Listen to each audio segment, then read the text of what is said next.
Kerkük Gaza Hurmata nahiyasına bulunan Bektaşi Tekkesi'nin sahibi Seyit Hamit Hünkar akıl hastası bir kişi tarafından vurulması sonucunda tedavi olmak için Kerkük Hastanesi'ne kaldırıldı. Geçirdiği ameliyat sonucunda sağlık durumunun iyi olduğu açıklandı. Geçmiş olsun Seyit. Sağ olun, var olun canlarım. Sıhhatun necadı? Allah'a şükür, elhamdülillah. Nece oldu bu olay? Yani konuşsa bizim için bir Oğlan geldi kal'adan, o Şid Aleyhisselam'ın cemlerine oturmuş konuşurduk. Bu oğlan akıl biraz tamamda geldi, netti, oturdu çıktı. Baktım onda silah vardı, saçma. Buna da marasa baktım çaldı.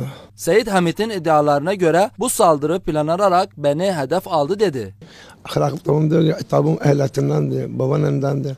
Akıldan hiç kimlerine silah verirler. Onu kim tekrardı, defadan kimdi onun üzerine. Sence bunlar hasice bir şeyler var? Tabii boşuna bu. Boşuna değil. Boşuna da niye anladı, niye an geldi, ortada çıktı, anladı, sen çalıp olma çaldı. Tahkikatlar mevzuatı. Ben merkezden intizardı. Kerkük Hastanesi'nde çalışan uzman doktor Seyit Hamid'in durumunun iyi olduğunu ve kendisine çok iyi bakıldığını belirledi.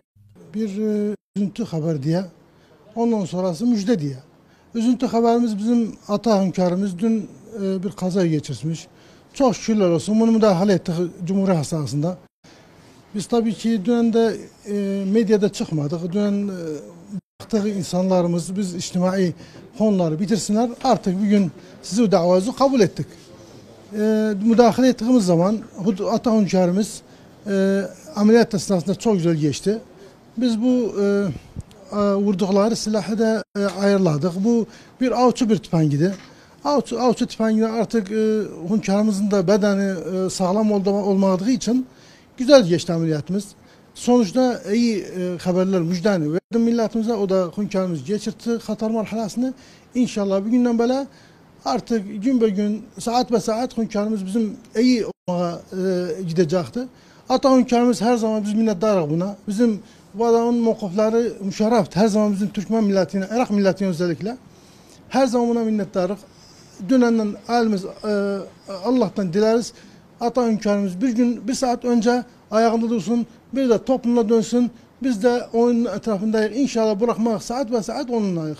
Öte yandan Seyit Hamid tanınmış bir Türkmen din ve sosyal adamıdır ve Taza Hurmatu halkı tarafından sevilmektedir. Taza Hurmatı'da Seyit'i avcı tüfengiyle vurdular.